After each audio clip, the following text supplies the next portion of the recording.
Oh man, my ninjas. You Going on with y'all ninjas, man? No. How's everything going? How's the weekend? How's life? How goes it? good? I'm chilling. Yeah. Hey, how was your weekend, Hesh? I ain't do shit. Regular Old just dude, fucking nothing. wintertime is fucking, even though it's Nigga, been warm. it's I May know. right now. What you Well, talking I about? mean, I wasn't going. Nigga, bugs is out. People grilling. Yeah, you right. That'd be You nice. right. Nah, I ain't really do nothing. The most thing I did was I got a cavity filled. Shit hurted. Nah, cause they fucking numb your Like, numb your face. shit? Well, yeah, I was like on the fucking weekend shit. Couldn't feel my face. Nigga. No, we can't. For real. It's like, Baby. yeah, for real. Fucking numb my shit up. I was like slapping myself. I was like, yo, I can't feel shit. Shit. You was drooling? Nah, I wasn't Feel drooling. my face. I guess because it's the top lip, so I guess that's probably why it's at yeah. the top. But Nigga put that big ass needle. Like, get that shit away from my mouth, nigga. yeah, for real. But that's really nigga did some adult shit. yeah. That's what my life is now. Your life is This is my adult life. shit. Ain't no fun shit happening now. Oh man, What's fun? Yeah. Bob alive, man. What's joy? God, man. Yeah, we not doing this in 2020, yo. You not? Nah, we not doing self-deprecation. We not doing all this, depressing shit. Why not? If you have nothing good to say, just say I'm good.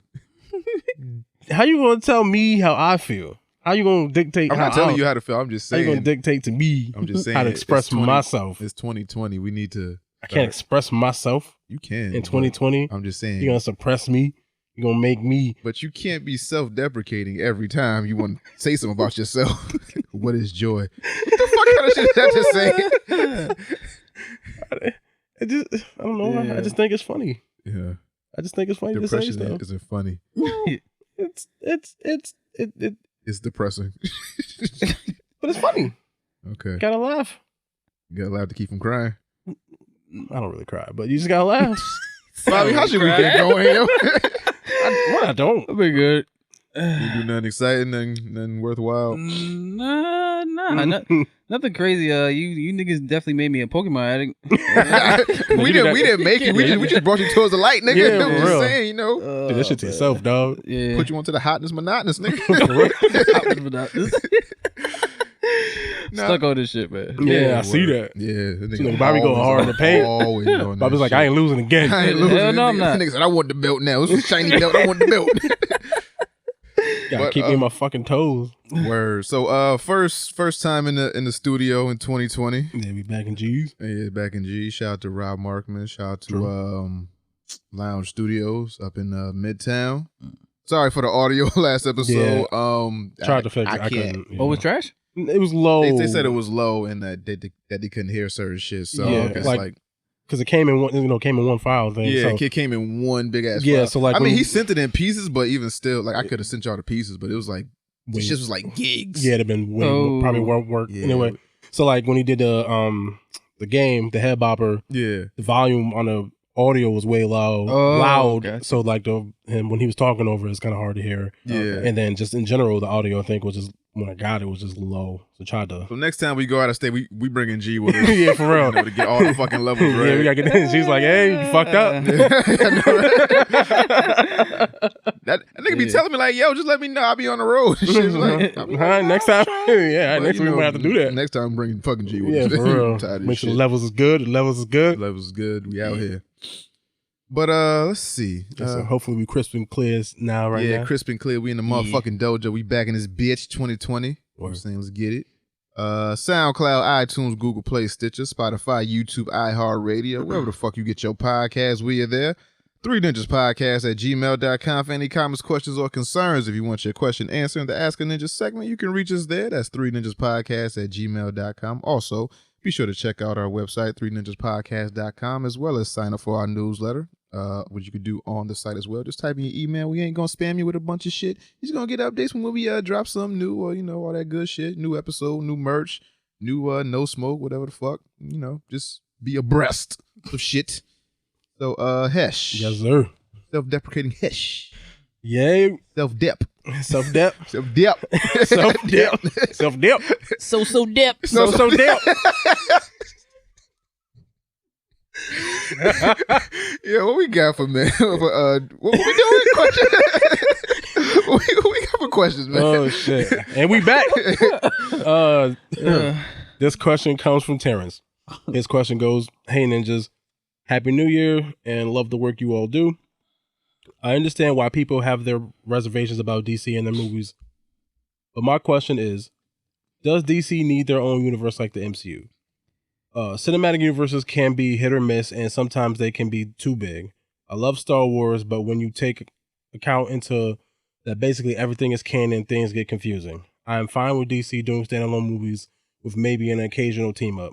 It works for their animated movies. What are your thoughts? Keep up the good work." Okay. So basically, all in all, does DC need to, I guess, ride the coattails of a Marvel and have a DCEU? Do we think that they need that? I don't know. It depends on the day of the week that you ask me. Do they do they need it? No. Obviously, with the success of Joker, we've seen Wonder Woman, even that's pretty much standalone, even though obviously there was some kind of same thing with Aquaman. It seemed pretty standalone compared to some of the other efforts. But they started something, and I would like them to like fix that or correct it. And it'd be not, and like cinematic universes can work. The reason why they don't work for everyone else is because they don't do it right. Right. Like the Marvel's thing, and we talked about it last week. I mean, multiple times. Is right. They took their time. They made Iron Man, and that was a standalone film that had a character or two characters, maybe a small mention of something that got picked up. But basically, like the through thread was like Coulson, I think, for the most part, for the first three films. Coulson showed up, Shield showed up, and that was it, just to show you that okay, these things happened, but they were all independent, separate films. The DC, they was like, oh, here's a Superman movie, and then the next movie they do is Superman with Batman. And then in that movie, they have Wonder Woman and they have fucking the cameos for all the characters with the look. Like they just try to do throw the whole world together and like build the whole team out. And that's not how the Marvel shit worked. That's why theirs, to me, work better. If they would have just went Superman, fine, Batman, and maybe at the end of fucking Superman, maybe Perry goes to interview Bruce or something, like whatever, like something small. It's like, oh, it exists, and they can build it out. Everybody's fucking icon on the computer. So I'm like, oh, we know all these people. How the fuck they get logos? How they got logos? Yeah. And the logos were from Lex. So that makes it even worse. So the villain knows everybody's secret identity and shit. Right, already. Off the rip. Yeah, it's like. I mean, my opinion on the whole thing is that yes and no. At times, I feel like they do need it. At times, I feel like they don't. Like Hesh said, with the success of Joker, I think you can do just a bunch of standalone movies and just have that be that. You can do, your trilogies and introduce every character that way. You can, do something like that. But an actual universe, it would need for you to blow up what you already have, because unlike Hesh said, having them finish what they have already made, I would just like them to just put out a fucking press release like, yeah, we fucked up. We tried to, copy Marvel. We saw the success of Marvel. We tried to do it all too quickly. We tried to keep up with them. We failed. Our bad, our fuck up. We just gonna start fresh. So you start somewhere, or just find another way to do it. If Marvel did fucking superheroes, do villains, like do a DC villain universe or something like that. Introduce something different to the film industry. It doesn't have to be because we know clearly the Justice League and all these people team up. Y'all take down this villain. You need the help of these people and this, that, and the third. Okay, but Marvel already did that. They blew you out the water. Cool. Y'all failed. Do something else. At times, like I said, you could do like the standalones. You could do the trilogies. You could do the one-offs. Yes and no. I don't know. Yeah. Just y'all tried this shit to keep up with Marvel and y'all see how it went, but y'all just keep trying and trying. But it's like at a point you gotta know when to fold. You gotta be like, nah, this shit ain't us. This ain't how DC operate. We set the trend. We don't follow the trend. Type of shit. I don't know. Yeah, and that's the other thing too. They have yet to like actually say what the fuck is going on to it. I think that also creates a lot of issues with people because we don't really know what's going on with everything at all. So like we're getting a Wonder Woman movie. Obviously, it's a sequel to that, but is that building towards anything more? They keep talking about this fucking Flash movie that may or may not eventually ever get made, but like, so they keep talking about the shit they're gonna do, but then we got the Batman movie coming, but we don't know how that all ties together, and we just don't know what their plan is going forward. That's the other thing Marvel did better, is like after a certain point it was like, hey, look, here's our next 5 movies going forward in the future, and it's all planned out, and they don't seem to have a plan. Yeah, there's no plan. Yeah, that also I think hurt them. But Shazam's on the way. Shazam 2. The sequel, but it's because the first one was successful and it was a standalone type of thing for the most part. You got Black Adam, which is, you could incorporate that in Shazam some way. Yeah. So, you can they should do standalone. Do standalone trilogies and have that be y'all thing for a little while until y'all figure out how to correctly do a universe or to introduce something new instead of just doing what Marvel does and be like, hey, we got heroes too. We can do this shit too. We got we got 3 of the most famous heroes ever. We got Batman, Superman, and Wonder Woman. Fuck a Spider-Man. We're here too. God damn it. Which is unfortunate because I do think they have some good properties over there that they do have spun into something really good. And it maybe not necessarily would have been as successful as a Marvel Cinematic Universe, but I think they could have carved out their own area. Live action might not be they stick. Y'all could just do like the animated shit. Because the Harley Quinn shit is kind of funny on Is it? I keep forgetting to go back and watch DC that. Universe app. That shit is kind of funny. Her first episode, I was like, oh shit, this shit is like they cussing and all types of titty jokes and blood and people dying and shit. I'm like, oh, I'm with this. So, that just might not be your thing right now. Yeah. Not saying that it can never be your thing, but right now it just might not be y'all thing because Marvel came out of left field on y'all ass and y'all just scrambling. But it's not just them either. Like most of these cinematic universes that they've tried to do in the most recent years haven't worked. Like the Universal Monsters thing, I think kind of fucking died before it even got off the ground. Because I think they had The Mummy and I don't think that shit did that great and it just was all fucked up and they didn't really go anywhere. Because at the Tom Cruise Mummy, they're supposed to make a universe. Oh, that's what that was about? Yeah, they're supposed to make him. That's why they had Russell Crowe in there, and he had like the secret organization because he was. I forgot who the fuck he was. Was he Dr. Jekyll? I think he was Dr. Jekyll. So they're supposed to. Yeah, so they're supposed to use the universe. So Swamp Thing and Dracula and Dr. Jekyll, Mr. Hyde, Frankenstein, Invisible Man. Like they're supposed to make their own type of universe. Was that the Monster Mash? Yeah, but they was trying to do that, but because the Mummy didn't quite. I mean, that would be dope. That's something that we ain't really seen. Like this thing of like action horror movies or whatever the fuck they planned on doing. But yeah, I think that's why at the end of that movie he got like the Mummy powers because he's gonna be in the Mummy guy going forward. Yeah, you need the Mummy. You need he's one of the money. You need Dracula. You need all them niggas that be on cereal. Yeah, blueberries. You need blueberries. All them motherfuckers. Yeah. But chocolates, chocolate, all that bitch. Didn't pan out. Unfortunately. All right. So we only got one thing to review. So on to Power, man. They say this is a big rich town. How much does this show hurt your heart, man? Like this is what it's come to. Like it's a lot. Like it's gradually gotten worse. Like it hit its peak. I want to say like season 3. Maybe 3 or 4. 3 or 4. I never took a straight path nowhere. Life's full of twists and turns, bumps and bruises. City full of yellow gas. This whole time, I never knew Angela's sister's name until they said it 18,000 times in the fucking episode. Paz. It means peace. Now we know her now I know her fucking name. That shit pissed me off so much. Do it. What? When that nigga just snapped to consciousness just for that little bit of, that little and bit. it just went right back to fuck. I was like, know I called you Paz. Yeah, I was like, come on, dog. I was like, I get it. Like, oh, you're trying to give her some like sense of peace and you fucking like let it go. And I'm like, thematically I understand, but I was like, y'all burnt my good faith out for the rest of for this whole episode. By the time I got to this, I was like, this is like the dumbest shit. So going with what Dre did, so it's everybody's point of view as to what led them to truth or wanting to kill Ghost or having some type of vendetta against Ghost. I do this, gonna do this. That we probably didn't know that they already had. It's like all this extra shit happened in between that they just happened to just leave out. So nothing really crazy happened this episode. So the one good thing about this episode is we have, at least to me, unless I want to do some dumb shit, actual concrete evidence of fact that he's actually really dead. Yeah. He is dead because he was giving all his fucking will shit and doing all stuff that he put in his will. So he is dead. So is the last episode we find out Ghost who the fuck shot point of him? Yeah. Probably. I would assume, right? Okay. Yeah. I would assume, unfortunately. But that's the most anticlimactic kind of shit ever. Yeah. Unless a nigga come back like Kanan. I really don't think this nigga's dead. Like you telling me that he has all this power and the way this show is going, that he can't fake a death. He can't get like a new fucking identification. Why would he want to?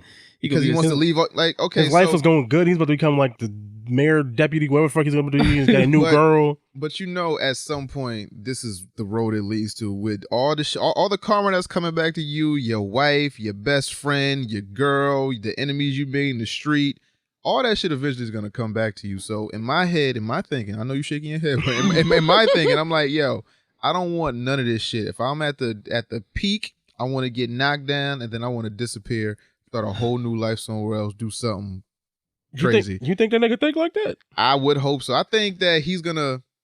What I think, if this shit is going the way I think it's going, right? I think what he's doing is he fakes his death, right? Mm-hmm. Gives away all his assets, right? And then he goes back to Miami where him and Angela had that little fling or whatever. Mm-hmm. Maybe he does something down there. He opens up a restaurant named Angela's or some shit, or maybe he does something in Mexico. I don't know. He just gets the fuck out of Dodge. That's what he's not Ghost anymore. He's really Ghost now. He's like Jamie. Gone. Like this nigga name was like Reginald or some shit. I swear to God, this nigga end up in like Cuba or some shit. Like he's gonna, like I'm telling you, you're gonna hear and it's gonna be Ghost somewhere mad exotic that reminds him of Angela, and it's gonna be something really, really stupid. So fuck his kids? He don't give a fuck about his kids? Fuck these kids. Fuck them kids. The baby? The baby ain't did nothing. Fuck them kids. I never see her, but she ain't do nothing. My oldest son hate me. But the baby ain't do nothing? The baby will be alright. Well, you don't know what Tasha got in the will, so she could be alright. She could be, Tasha could be alright. It was like, yo, give her, like, tell her dad was this extraordinary person that tried, but he died living a life. That's the best thing I could think of. There's no way in hell they're gonna have Omari's fucking final performance, him getting shot and hitting that ground so hard. It's just so like, nah, it doesn't end like that, B. And if he does get shot, it's gonna be some shit where he get taken to like a private doctor, and then like they take the bullet out, like, yeah, everybody think I'm dead, they can't find the body, and now I'm just gonna give away all my assets to whoever. Like, I don't think he's dead, B. Yeah. Like I really don't. And it's certain shit that like when you listen to the episodes, there's some evidence that kind of leads you to what happened. Like when Paz went to go see Homegirl. And she was like, some people can't be stopped. I'm like, yeah. Said that kind of funny. Now that's completely out of her character. Yeah, like, so I'm paying attention to that. She might be somebody's like niece or daughter or some shit that we not thinking about from season 2 or some shit. Like, you never know. And I guess it was a little weird too with the and like who would he let that close to him to shoot him? I mean, everyone. I mean, literally. None of them niggas. Literally. None of them everyone. Niggas that they showed in that preview was like, who shot Ghost? It might have been the new bitch he fucking. Literally everyone gets that close to that nigga all the time. I don't know. He went face to face with Tommy mad times. What the fuck do you? Tyreek. Fucking, he yoked Tyreek up the other day. Like, he let mad people get close to him. But yeah, it was also weird that the fucking Democratic Party dude came and started fucking with the homeboy. Yeah, so that's out the blue, out of nowhere. Yeah, so like there's that. Shout out to homeboy from fucking the Cosby Show for getting a job. Oh yeah, that's what I wanted to say too. Shout out to my man for getting a fucking job. He Jeffrey, had like, he had like 12 words to say and some shit. Fuck it though. He got a job. Not at Trader Joe's right now, so shout out to that nigga. I was mad happy when I seen that. I was like, oh shit. Fuck y'all niggas on the internet. Now they helped him. They helped him, but there's like, also shaming. I know, but it helped. Shannon like, aha. Look at you for being you normie. Shit. Fucking normie. But yeah. So yeah, some of that stuff was a little weird. It's like, okay, like why the fuck this character come out the blue out of nowhere? This nigga got fired. But like you saying can't stop the nigga. Ain't nothing stop like everything. The fucking this day she dug up her sister for no fucking reason. She lost the money because she's stupid. Yeah. But they got the phone. The phone couldn't work, so they can't use that. Mm-hmm. The fucking Dre's dead, so they was gonna try to get him with that, but now they can't. They got no fucking evidence. So they ain't nobody really coming for that nigga. The only nigga who's probably coming for that nigga would be Tommy. And Tommy ain't the best at this. In terms of killing ghosts. Do we think that them introducing Jesse Williams has anything to do with Ghost's death?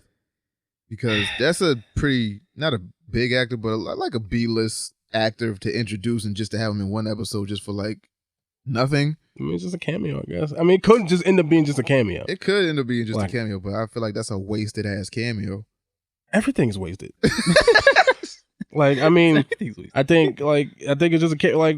Why is he gonna fight? Why is he gonna kill Ghost? Ghost had nothing to do with Tasha's murder. absolutely nothing. Dog, he don't know. So then he shouldn't even be important to that. He was just. And if he kills him because of that, I'm fucking throwing my control at the TV because that nigga does not deserve to shoot that nigga because he didn't kill her. But nobody knows that Tasha did it. Tasha knows that she did it. Tyreek knows that she did it. Tyreek and Tasha. And Tyreek not gonna snitch on his mom. He might. Well, what? Why not?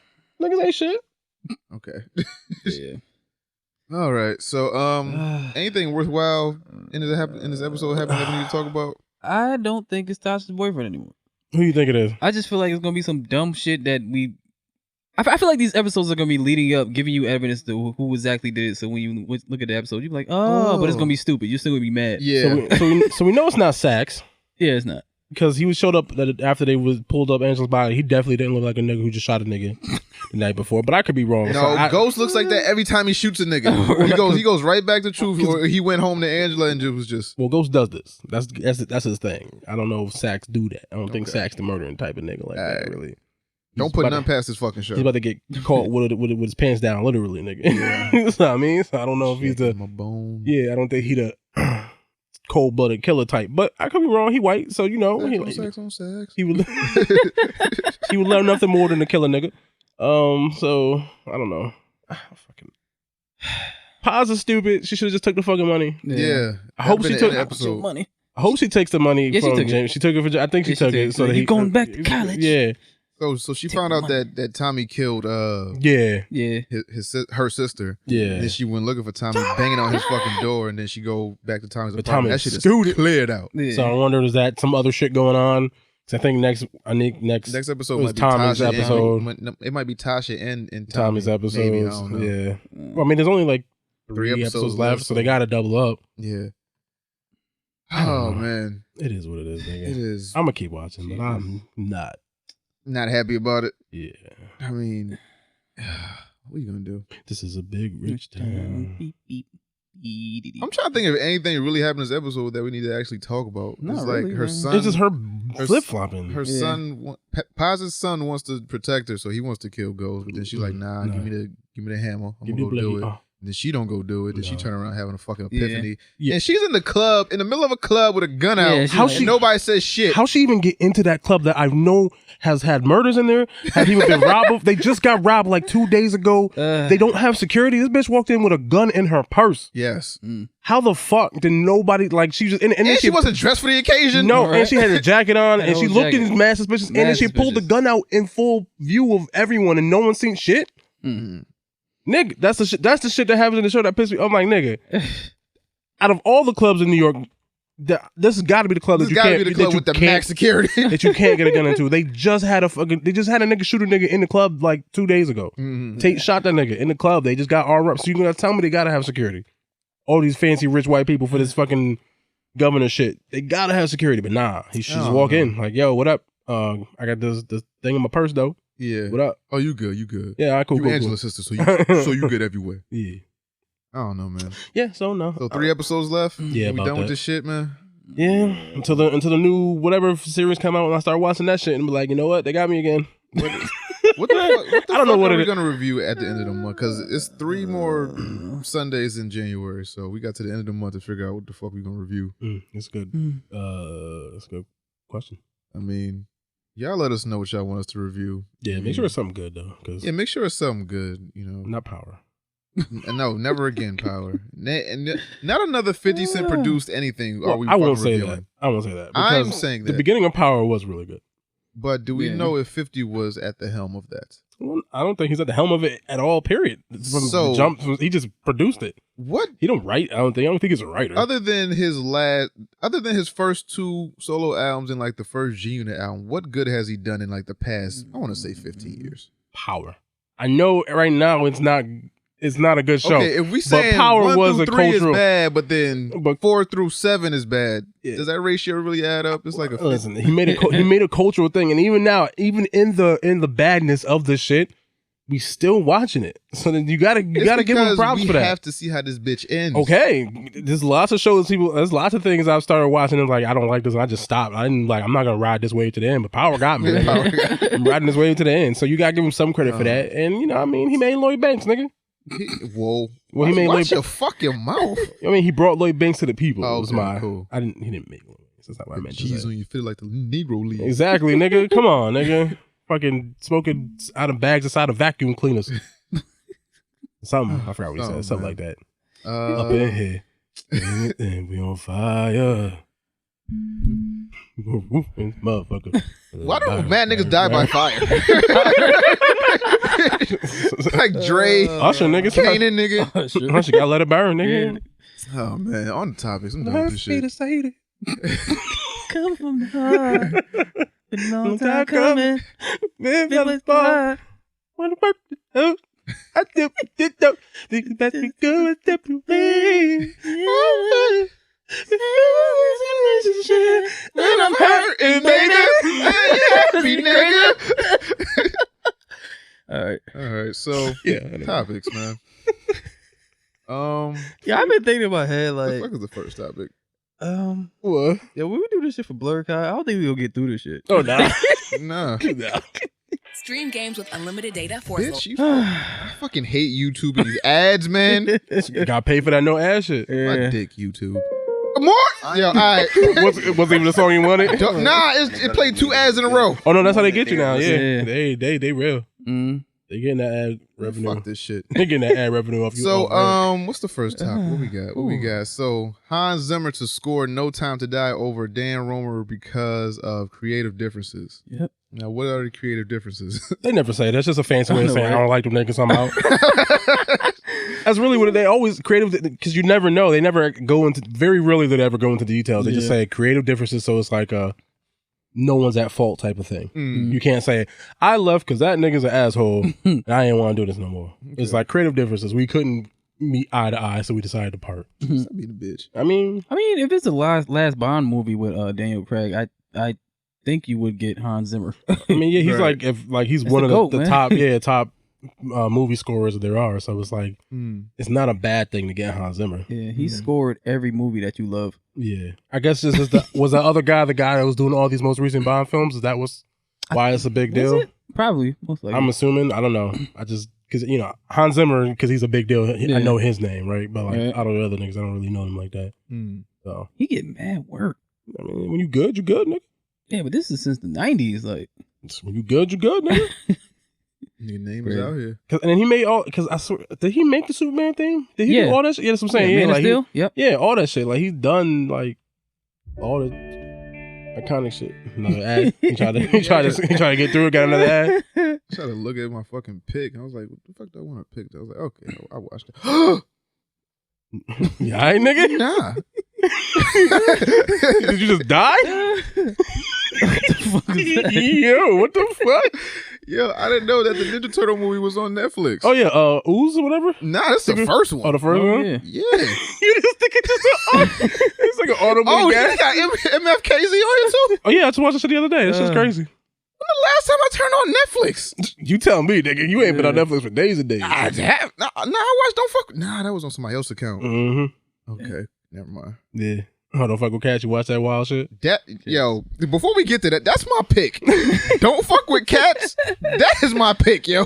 That did you watch that shit, Bobby? Nah, I Did you watch that shit? Oh, I watched it. That shit is sick, Crazy, nigga. nigga. Like, yo, the snowball of that shit, Yo, psychotic.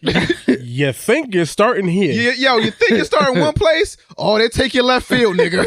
You know what's fucked up? My boy told me he seen the video. Hey, for real? And he said it was wild. He was like, Playing with the cats and no, I'm talking about the other video.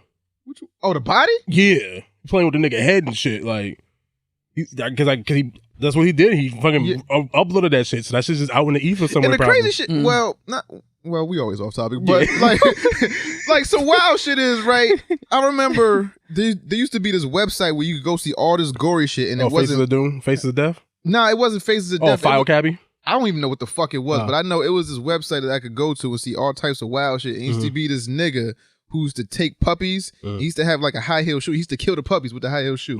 I wonder if this is the same nigga.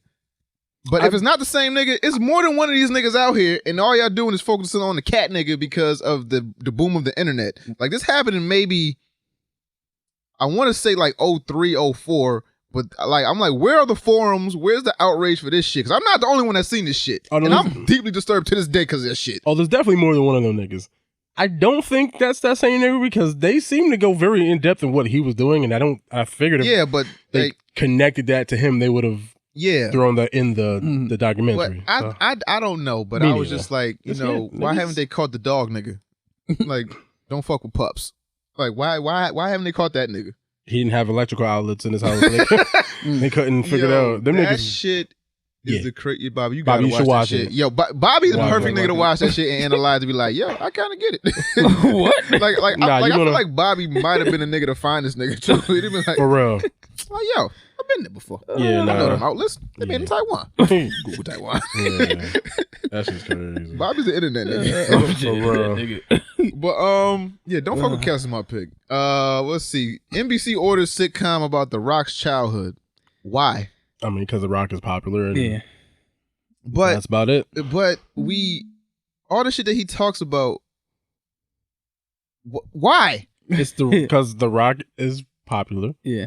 And you can put his name on it and then put his face on it and say, hey, look, The Rock has a show about his life. You'll watch it maybe. And then if it's good. I kind of don't want to watch this. Why not? Because I'm not interested in The Rock's upbringing because I don't know. I'm just not. You want to learn how he became how he at became? face value, I'm not interested in this because of the way The Rock has talked about his childhood. Like, I know everything that happened in his childhood. Like you were broke. You went to the WWF. You had this much amount of money in your pocket. You did the shit with the tight turtleneck and the fucking belt and the satchel. Had the haircut. Then you became The Rock. And it was like, if this is just focused on his childhood and every season isn't a progression of where The Rock is now, I really don't want to see it. If it's just him, like, oh, this is him when he was 5, 6, 7. Oh, I'm a Samoan black guy. My dad is this guy and he's in the WWF, but we still broke as fuck. Now my dad's dead. Now we really broke as fuck. I don't want to see this shit. Fairly certain his dad's still alive, right? No, he is. He is? Yeah. I thought his dad was dead for some reason. Don't be killing Nick. You just kill Rock dad. Rock, assassinate the Rock's dad. Goddamn, the Death Note. And if it's one nigga I love, it's The Rock. Rock, I am so fucking sorry. I love you and your dad. Please don't die. Mr. Rock. Yeah, don't quote me, but I am fairly certain he's still alive. Yes. But do you want to? I mean, he might not be after this episode, but how do you feel about this shit? I'm about to Google that shit. I'm not interested in it. I like The Rock. I don't give. Let me not say that. I shouldn't say I don't give. You know what? Actually, let me take that back. Let me walk that back. It could be interesting. It could be like a good look. It's a sitcom, but it could be a good look at the dynamic between him and his mom and their life growing up and the struggles and just making it kind of funny and relatable and saying, hey, look, I grew up from nothing, but you could become something too if you try hard enough. Like, no, you like Everybody Hates Chris, right? Yeah, some shit like Everybody that. Hates Rock. Yeah, so you can do some shit like that. No, nobody, like literally, nobody hates The Rock. Like, I wouldn't say that. No, dog, how can you hate The Rock? Unless I cannot guarantee for a fact that he was always the nicest human being in his whole life. Yeah. He was a teenager once. He's probably a dick. He's also not. Yeah, he had that fucking haircut was kind of douchey. Yeah, and he also has a ex-wife. I mean, even though I think they cohabitate together. Amicable. As far as we're aware, we're not there. Yeah. Just in general in life, I think it's impossible to always be the nicest human being to every single person that you ever meet. I'm sure someone's gonna say he was a dick. Someone, but if not, hey, I could be wrong. I don't want him to be a dick. I'm just saying, like, it's hard to be nice to every single person. Yeah, because his persona in the WWF, it couldn't have been that far fetched. Where it was like you just addicted mad people. Yeah. Cool. Whatever. So, let's see. Warner Brothers has signed a deal for Al-driven film. AI. That's AI? Yeah. Oh, AI-driven film. Because I don't know what Al-driven film would be. I don't know either. I was like, okay, AI-driven film management, which will help greenlight film. So I guess they're just making like an algorithm that will pick scripts. Skynet. Which is dumb. Wait, so instead of having, I think it's gonna be basically it's like a thing. They're gonna because they get a bunch of scripts. About me killing niggas. This nigga keeps saying Skynet. It's Skynet. I'm telling you. Yeah, you kill specific niggas. He just trying to kill all niggas. It's a combination. You want to live, T2? You don't. Damn. You said if I die, we all dead. Who really loses? Fucking AI-driven film managers, so they're gonna be looking at scripts like and picking them. So it's more so like I guess key wording and his length of the script and whatever it is. I'm guessing it's gonna be like what's popular, what's the most getting the most views things, and what people seem to want to watch, probably feed that information to it, and like here's a bunch of scripts and whatever hits those notes will probably get picked to get green. Is it that they just don't want to pay people, or like what's the deal with just? Because I think they're trying to cost effect, and so basically if they can say films not doing as good as they used to, because no, they're not. So why are we? If they're not blockbuster films, we talk about whose fault is that? Ours as consumers. No, it's not. Yes, it is. No, it's not. Yes, it is. How is it our fault? Because we don't go see the movies. But they keep so if when my gripe is they keep remaking the same shit, why do I want to go see that? But it's not just that. Even when they don't remake something, there's a lot of films that aren't remade stuff. But generally, people don't go to the movies unless it's a big blockbuster film for the most part. So few films that are in between make a lot of money. So is that more so our fault or streaming services fault? Ours, but through transference other streaming services because yes, it's easier to watch stuff at home and whatever. I can watch a movie that has the same budget as something I gotta go out my house and put on shoes for. Yes, nigga, I'm going on the couch. Yes, but then we don't go to the movies, and then they don't make as much money. So then they say we're only going to stick with stuff we think will make money, which is why they reboot stuff. And then they do blockbuster films, and there's a bunch of sequels and the shit, and they don't really take chances on independent new thoughts and new ideas. And that's why we always get a bunch of rehash shit, because they know this worked last time, so we're going to try it again with something different because we want to make our money back. It's a cycle. It's cyclical. It's but can we actually trust AI to pick out good scripts because of wording and whatever algorithm they're going to So the algorithm is man-made, correct? Well, yeah, but it's probably going to have like parameters to like scan the internet. What are people's most what do people want to see basically? So they're gonna get a bunch of twerking movies then. Whatever. Like, what the fuck? Okay. I still ain't seen Houses, but I heard it was good. About to get the Reddit movie on deck. Yeah. Yo, if we get an OnlyFans movie in 2021, I swear to God, nigga, I'm done. So, yo, take my money. I'm gonna be in that bitch. Nasty little man. I'm like, oh shit, this is crazy. My homegirl just made an OnlyFans page. I'm like, damn, I'm disappointed. I mean, is she like nice? Like, yeah, she nice looking, but it's like, damn, I'm disappointed. How nice looking? like $5.99 a month, nice looking, or like, you know, she got a body. Okay, it ain't crazy, but she got a body. Everybody got a body, but that bitch got some fangs though. I mean, she ain't got no things like that. She's like, average body, but she got an ass or something. Yeah, she got an ass, but it's nice. She's just trying to capitalize. What's the quality of the content? She want her moment. Try to get in debt. Yeah, what I'm saying, like, motherfucker trying to get a coupon code. Trying to get that $1.99 right quick. Nah, I just thought she'd do better than that. I was like, damn, like what's wrong with it's like the other bitches. What's wrong with having OnlyFans? Not only because I went to middle school with her, so I know her like that. So it's like, damn, like that's you into? What's wrong with that though? She ain't hurt nobody. There's wrong with a lot of shit. Because she can do better than that. What's better than that? I don't know. I was just looking at this shit like Rocky, like you're better than that. That's what I was doing when I seen it. But what if she not? First off, let me ask that.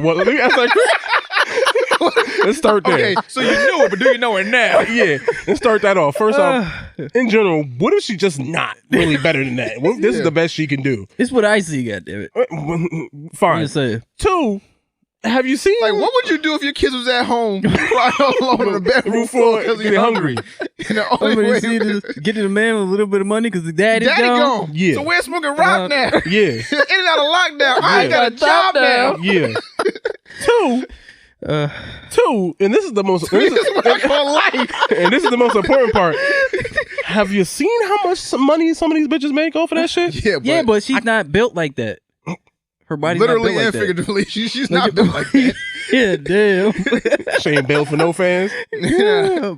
Like she got a Victoria's Secret body, like modeling lingerie and shit like that. Yeah. That's she good for. She, yo, you. Oh, nah, this ain't your lane, man. Yeah, this ain't her lane at all. Bitches get money on OnlyFans, I'm sure.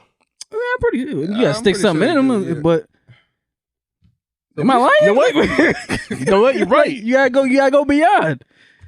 Gotta go plus ultra on the fucking OnlyFans. Shit, I don't know. Oh man, go plus ultra on that pussy. Gigantic max or some shit. Got a Gigantamax box. Yeah, gotta do something. Put the stick in the box. Yo, I don't even know what that song means, yo. Like I listened to the song, but I don't even know what's happening. If you don't know it, then it's not for you to get. I know the song, but I just don't know like what the stick in the box. What the fuck does that mean? I guess I guess I get that now. But what? In retrospect. If he's talking about sex. What, dick in the box? No, he didn't say dick. Oh, Yo, AI. He said put the stick in the box. Oh, AI-driven film I don't know management. about that. What's in the box then? What's in the box? What's in the box? Yo, you know that shit had like how many different endings did that shit have? Cause I think it was a couple, right? I don't think his wife head was in the spoiler. I don't think only his wife head was in his box. Like a 35-year-old movie. But I don't think it was only his wife head in the box. I think it was like somebody else head in the box, or it was like something else. I don't know. Did she put that fucking candle in that bitch? Is that's what's in the box? Her pussy candle? Dog. Speaking of pussy candles, Lala Anthony was seen grabbing breakfast with you.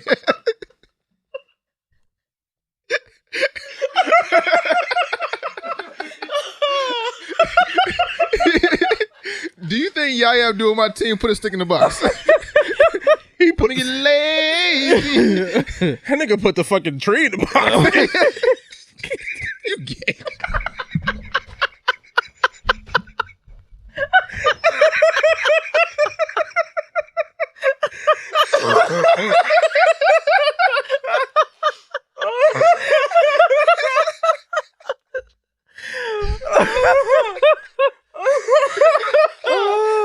Oh shit. She seen it. She was like, "Oh shit, I'm doing this." Yo, you know the crazy shit? I think that's what happened. I think she seen it. She was like, hey, what fucking city is y'all in today? Yeah. I was like, yo, Mello gotta be tight right now. But she not. So Lala got fired and then she went to go pick up a blue nigga. So she left. Yeah. So she left New York and came right back to Manhattan. So shout out to the paparazzi and shout out to y'all niggas not minding her goddamn business. Mhm. I don't know. You think it was really just chilling, or is like Nah. In Hollywood. they still like married or some shit, right? I don't think so. I don't know. I have no clue. But Right? I don't know. it could be separated. I Yeah. don't know. Mello was out here doing his thing. Oh shit. So this could be the get back. And what way to get back? Because this nigga long dicking like your ex-wife. Yeah. And they get pictures. And then the crazy shit is like some people like examine the picture, like they zoomed in on Lala's face and you could tell like she's smiling underneath the jacket. Yeah, just did. Like I think he fucked her and was like, yo, you hungry? You want Like, some pancakes? You want some pancakes? Make all the shit appear. Wait, I gotta do this. Yeah, Gotta remember this later. That nigga's just gonna be Oh shit. Lala get the eggs. Shit. Nah, but that nigga about to blow up. Yeah. Next 2 years. That nigga's the biggest thing. Damn it. God damn it. I stopped myself before I said it. So on to some gaming news. Let's see. Xbox Series X won't launch with exclusive games, but plans to release games that will work across Xbox family platforms. I guess they're focusing on crossplay more than the actual exclusive games. Yeah. No, that's not. Well, that's not what that means. What they're saying is, for like the first year of the console, there won't be any Xbox Series X exclusive games. So there'll be Xbox exclusive games. So like Halo's supposed to launch, whatever. But it's kind of like how Grand Theft Auto came out on the 360 and on the Xbox One. So for the first year, there's gonna be those games that are like they'll play on both. And then after that, then they'll have games that are only on the Series X. That's really what that means. So it's not like they're not gonna have any exclusives. It's just gonna be like they'll play on both of those consoles at the same time. I mean, I guess it makes sense. Yeah, it makes sense. It's like there's a bigger install base in there. You know, we're gonna give it time to like let people buy the console and shit and get ready for that kind of shit. Okay. Yeah, but I just hate it because you can't really. I don't think you be able to really see the power of the Xbox if you're making the graphics this way for this, but then you're dumbing it down for that. No, that's true. Because they kind of have to make it work for both. Yeah. So you're not gonna get the peak of what it can do until after you games that are only for the Series X. I mean, maybe they're still working out the kinks of some shit. Where it's like, hey, so we have something that's on release. Let's just push this out and let's fine tune everything to make it perfect because we are still competing with. Because isn't Xbox coming out with the PS5 this season? I mean, not this season, but like the fall in the fall. time. Yeah. So we are competing. So let's make it perfect. Let's not DC this up. Yeah, hopefully. Relax real quick. I feel like they do need like some sort of like groundbreaking exclusive because that's my problem that I had with the Xbox One. Like people kept telling you that they had better graphics than PlayStation 5, but I've never seen them make a game that looked better than Uncharted. Right. Yeah. So it's kind of hard. Like sometimes you gotta go against that and just make one. I say just make one. Just make one crazy game and then just have it a Xbox Series X exclusive. Yeah, we'll see. They ain't really hurting them. All right, and next on the docket is the Pokemon Direct that came out this past was it Wednesday? It came out like the 7th. Yeah, I believe so, or the 9th. So Pokemon came out and they didn't say anything that we thought they were gonna say. They was like, "Hey, we giving y'all the national decks, every Pokemon here," and then it was like, "Nah, we giving y'all some paid DLC." So Pokemon is going into the 21st century where it's like, "Hey, all this DLC, all this shit going on, let's have these motherfuckers pay for some Pokemon." No, I was partly right then. Yeah, you were. Yeah. This nigga got the inside scoop of everything. Or maybe he just think more logically than the rest of us. But everything that was announced, it was they got 2 new adventures coming out in the summer and in the fall. Yep. So I would think like June. I think the first one is June and maybe like October, November, or something like that. Yeah, they did. I think for the first one, I think is definitely June. The other one, I think they definitely just said fall. Yeah. So whatever that window could be. So you got the Isle of Armor just coming out in June, and then the Crown Tundra, which is coming out later this year. They're introducing a new legendary Pokemon called Cubfu, which you get when you do the Isle of Armor. So that's coming first. Yeah. And then Cubfu evolves into Urshifu, and he has 2 forms, which is one is fighting dark and one is fighting water. They both have a Gigantamax form, and then I think when Crown Tundra comes out, they have a new grass psychic Pokemon called Calyrex. The starters are all getting Gigantamax forms, and if you downloaded the update, you also get a Galarian Slowpoke, but you can't evolve that motherfucker until because you need an item from the actual Isle of Armor update and the Crown Tundra update to actually evolve that motherfucker. So right now he's just a Galarian Slowpoke, so you can't evolve him by levels. It actually takes an item. Yeah. With whatchamacallit, the Isle of Armor, which is coming out, is going to introduce 100 Pokemon from the past and maybe like some new ones. And then Crown Tundra is going to introduce another 100 Pokemon, so it gives you 200 Pokemon in total this year. We don't know what's going to happen in 2021. I'm sure they'll have 2 more DLCs. Yeah, 2 more DLCs. I mean, it's better than just buying a new game. I mean, that's the great thing about it. It's like, yo, we don't have to get the Ultra Sun, Ultra Moon. We don't have to get the yellow version. We don't have to get the platinum and all this shit. It's like, yo, this is Pokemon for the for the future. For the future. So it's like we can just keep updating these until we just run out of shit. And like, hey, maybe when we come out with a new Nintendo system, maybe we'll update the Pokemon. Yeah, so it's $30 for the pack, and they have 1 pack that's for Sword and 1 pack that's for Shield. So if you want to get both, you gotta spend $60. Yeah, so if you want both, you gotta spend $60. So yeah, if you have both games, then you have to spend $60.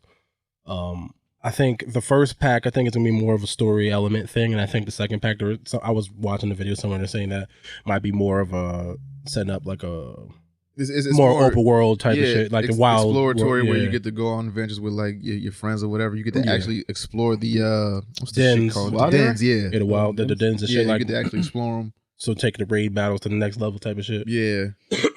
So that's cool. Is there any Pokemon that you're excited for?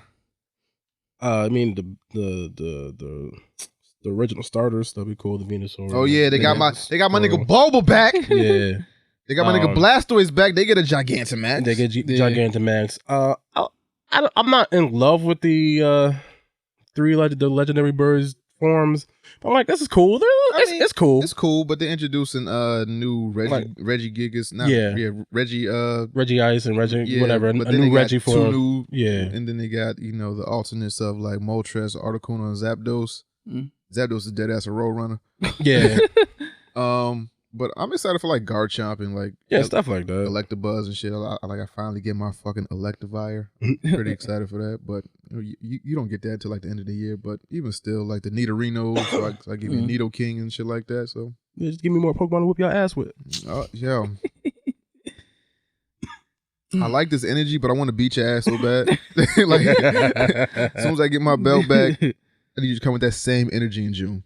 Okay. Same energy. All right, but you have to get the belt back first. I have to get the belt back for you. That is correct, sir. Okay. I'm just saying. I got some. You know what? Fuck all this. Oh, what you got? I ain't saying shit. Oh, no?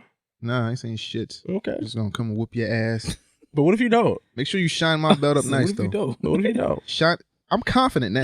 Oh, you Shine my belt up Oh, nice. because you see my shit? No, not that I seen your shit, because before I didn't beat the game. I wasn't playing it like I was supposed to, and then I battled you. Okay. Wasn't really confident. I told you I'm gonna lose. Now, So now you gonna win. shine my belt, Now you gonna win. nice and purty. Have it ready. Yeah, I'm gonna have it ready for when I wear it, when I win. So on the DC Marvel Hopefully. news, man. So Joaquin Phoenix Joaquin. wins Best Actor for his portrayal in Joker. As you should. It was a Golden Globes, I believe. Golden Globe. Yeah, so I don't know what else came out this year, but Yeah, me neither. I don't think anything fuck with Joaquin. No. Yeah. Christian Bale. Christian Bale's Bale or Bales? Bale. Bale. To star in Thor: Love and Thunder as who? I know. What is he? I know they announced something, but I didn't. Is he actually confirmed for the film? I know that. I think I saw someone there talking. I don't know if he's actually confirmed to actually be in he's the not? film.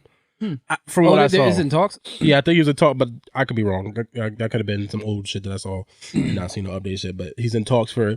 I saw some people saying that maybe they want to have him for like play Beta Ray Bill or some shit like that. I thought you was about to say Mephisto or something. No, like Beta Ray Bill Nah. or some shit like that. Okay. Which would be cool. I don't know. I have no idea. I don't know all the Thor I characters kind of like honestly that. thought he was done with the superhero movies, but I guess not. Well, this is a different type of thing. This is a Like, this is the different first type of time thing, doing the Batman shit was a little serious and Mhm. some other shit. This is a little different. That nigga wanted to have fun. Well, Yeah, maybe. more power to you, my nigga. I mean, yeah, Marvel movies are lighthearted, more fun. He's a little older, DC maybe. is really dark and my fucking voice hurts. Now. I'm tired of doing that shit. And where's the trigger? Yeah. And then depending on the character, he probably doesn't have to get necessarily as in shape as he did for fucking Right. Batman and shit. So Okay. So director Scott Derrickson. Derrickson. Dickerson. Relax, Bobby. Dick in box. So director Scott Derrickson has parted ways from Doctor Strange Multiverse of Madness because of creative differences. Again. Okay, cool. Yeah, from this one, from what I've seen, was I guess however long he's been talking about it, he's been saying that he wanted to make it a more horror based thing, like it's gonna be a horror film. MCU is horror film, and I guess there's like a thing where Kevin Feige says it's not gonna be as much horror as y'all think. Like, so I think maybe it's kind of like he wanted to go a certain way, go more horror, and I think Kevin Feige was like, maybe back up just a little bit, dog. So I think that's what it is, really. Sure. Yeah, it's unfortunate because it'd be cool to see, like, because I like when they do like Winter Soldier was like a spy film, and like I like when they do the genre but happens to have superhero characters in it, so it'd been nice to see that, but we'll see where it goes. Fuck. Yeah. All right, and the new Mutants trailer, the movie that we thought was never going to see the light of day, has actually seen the light of day. Have we all seen the trailer? I have. Yes. What do we think? I liked it. Yep. But I like the first one I saw too, but I'm like, damn, I wish this was bad looking. So what do you think that they actually did? Do you actually think they went to go in and do reshoots, or is this just the movie and they cut certain parts out, or like what do we like? What do we assume happened? I don't know. As far as I forgot where the fuck I was watching the video, and it's talking about how the director said this is the film that he originally intended to make. Like, I don't think there's any of those changes. Oh, so there's no reshoots? So they said something where Maisie Williams said that should never happen, but I don't know. Yeah. So I don't know. So the NC-17 ratings too. Well, I don't know if it's NC-17. It's probably like PG-13 as hell, but still, it was. I thought that was the whole gripe about it. Like, yo, this shit was so bad, it's so gory, and because it's New Mutants, these niggas are ripping people apart because they niggas that can't control their powers and shit. The thing that this video again, this is whatever video on the internet. Take it with a grain of salt. The video I saw where they were saying like the reason they kind of halted or like slowed things up was because around the time that film was getting ready to come out, Chapter 1 had just came out, and it's sort of similar as a group of kids going after some type of entity type of thing. So I guess, excuse me, he wanted to try to adjust it, but I don't know if they ever did or whatever. So I guess maybe now that the time's passed, it's like fine, we just y'all scared of some competition. Y'all pussy. Yeah, I guess maybe it was two, or either it was because that was successful, they wanted to make it more like that or something. It was something along those lines. Like that had an effect to it, and I think that's part of the reason. And then all the Fox shit happened. I don't know. The trailer looks good. It looked good, yeah. It sort of sucks. Like trailers can be deceiving. I'm not sure if I want the movie to be good or not. Because it's like if it's good, it's like damn, well, we'll never get another one of these probably. So maybe I just want it to be bad, thinking like okay, the last two Fox movies are bad and keep moving. Dark Phoenix, like we saw Dark Phoenix trailer, and it was like, yo, this shit looks bad, but then they actually confirmed it when we actually saw it. It was bad. But if this one looks good, and the actors and actresses that they have in it, I'm gonna give it a chance. I'm not gonna kill it like we did like the past year or so, but it's whatever. Yeah. Do you want to talk about Chucky series? Child's Play series, coming to Sci-Fi. Do y'all care about it? No. How you feel about it, Bobby? Oh yeah, how do you feel? How you feel about seeing Chucky a week? Because we talked about this before. They were supposed to be making a series, but this one they're trying to make it based off of the filmmakers. I don't know which film they talking about. It said the original filmmaker. Okay, all right. Okay, so this is probably the same shit that we was talking about. So I have more confidence that's floating up in there in that than if it was made off of this most recent one. Right. Okay, all right. So I'm trying to figure out. Sci-Fi has ordered a series about the killer doll from the original writer of the film Okay, franchise. Okay. Got you. I feel like Netflix should have shit like this. But it's gonna be on Sci-Fi. Yeah, I know. Who watched the Sci-Fi?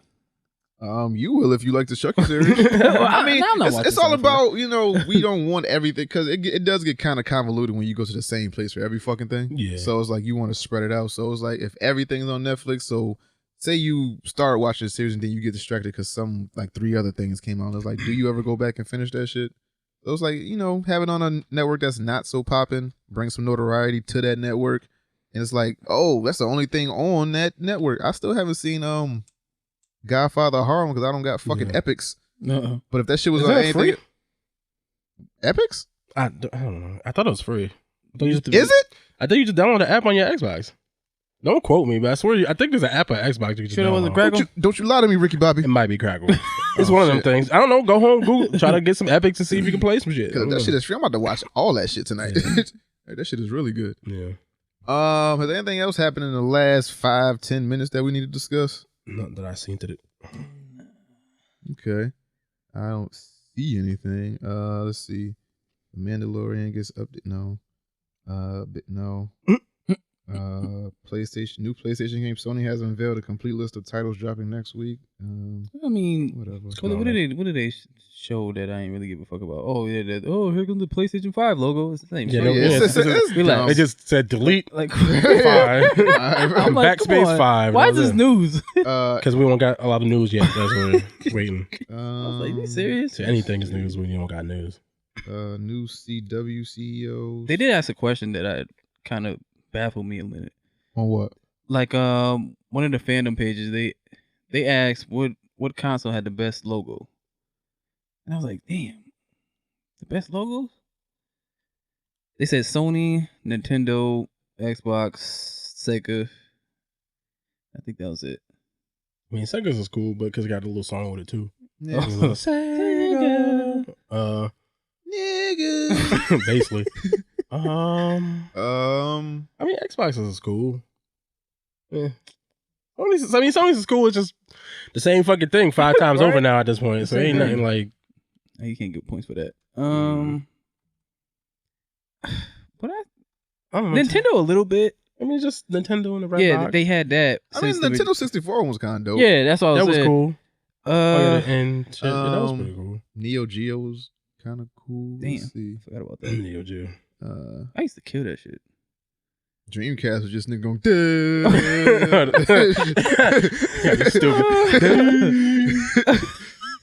Eddie. This is Busters. Oh man.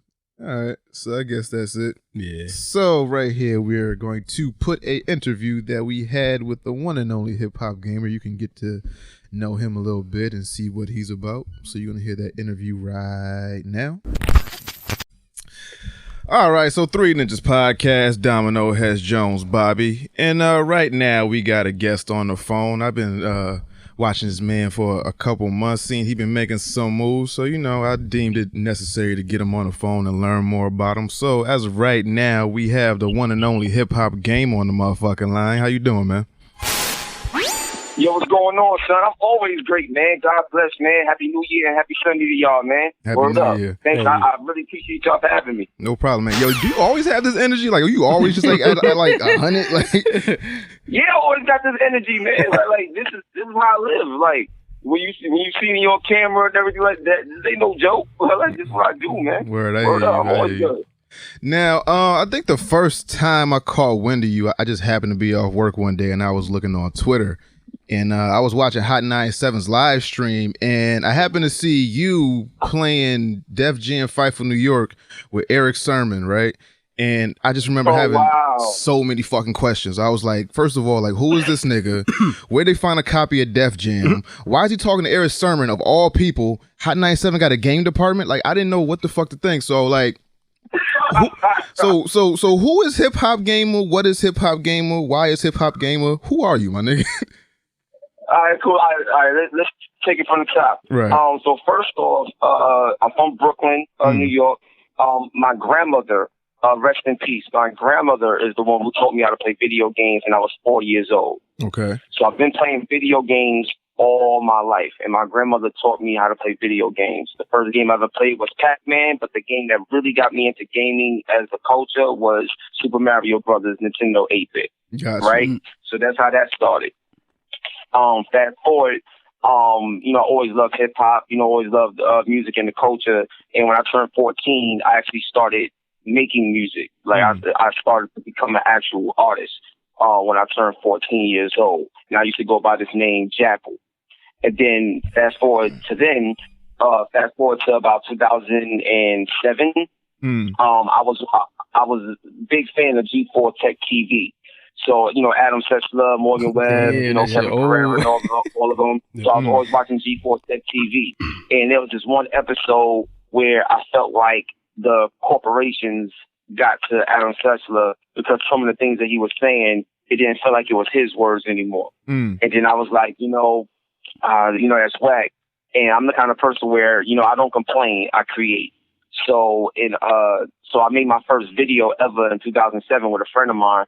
And then, but he couldn't go on. He couldn't continue because he had some, personal issues. Right. So I continued. So Hip Hop Gamers, plural, turned into Hip Hop Gamer, which is me. You know what I'm saying? And then in 2008, I met up with this guy named Torrance Davis who had a website called thebitbag.com, and he was already a veteran in the gaming industry, been to all the E3s and everything. So he liked what I was doing. He discovered me. He liked what I was doing, and I was consistent with everything I was doing. So because of that consistency, he gave me the opportunity to go to E3 in 2008. That was my first ever E3 I ever went to.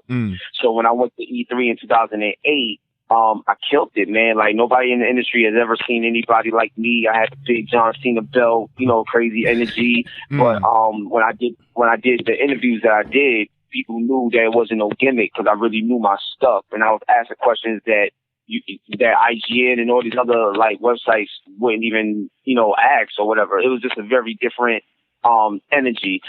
Like, for example, when you look at someone like a Charlamagne the God, or you look at people like Sway, they come from a different perspective because of the passion that they got in the culture, as opposed to somebody that just got a job in the culture and they're just trying to keep their job, so they ask for their vote. Like, you know what I mean? It's a different type of energy.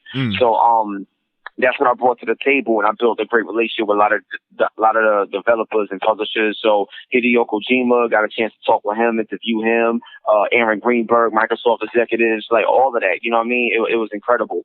So after I did that, the industry was put on notice that I was here, and then, it was up to me to be consistent. So fast forward to like 2017, I was on the red carpet for Facebook with Mark Zuckerberg's sister, Randy Zuckerberg. They had a big event, and I was on the red carpet, and I was interviewing Peter Rosenberg from Hot 97. And we did such a good interview because it was around the time when Nicki Minaj and Peter was beefing over that Starz So it was around that time. So we was talking and had a great interview, but it was a short interview, and they wanted to finish the interview. And they was like, yo, you should come out to Hot 97 so we could, continue this. And I was letting them know, yo, how come y'all don't have anything, with gaming? Like, gaming is the biggest form of the industry, and gaming and hip hop literally grew up together, but y'all don't, like, everybody that listens to Hot 97, they game. Trust me. But y'all don't utilize it. So the reason why is because they don't got nobody on their team that know how to do it, that live that life. You know what I'm saying? So, in my situation, prior to all of that, from 2000 to 2014, I worked in the mailroom. I supervised the mailroom at every single record label. Okay. So I was at Def Jam, Rockefeller, Bloodline, Murder Inc., Interscope, you name it. I know everyone, like Jay-Z and all those, all those people in the office and stuff. I know all of them. I got incredible relationships with all of them. I know them for over 10 years because I used to deliver mail to them. So what happened is, I came to a meeting with Hot 97 and we spoke about what we wanted to do. And I told them that if we do this, we got to do it right. It got to be authentic. So I need y'all to just let me do my part. So can you let me do my thing and I'll show you. And, literally years later, between Hot 97, my partnership with Logitech G, I'm a full brand partner with Def Jam Records. I'm a partner with, I work with VaynerMedia. I love Gary Vee and all of them. So I work with them as well. 1:37 p.m. I work with, I'm a partner with B&H Total Store, as well.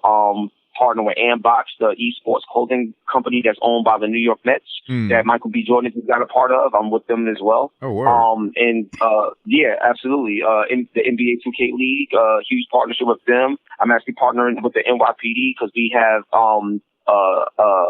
gaming and guidance cops and community thing that I do where I can bring and create better relationships with everyone because love is the answer. That's how I live my life.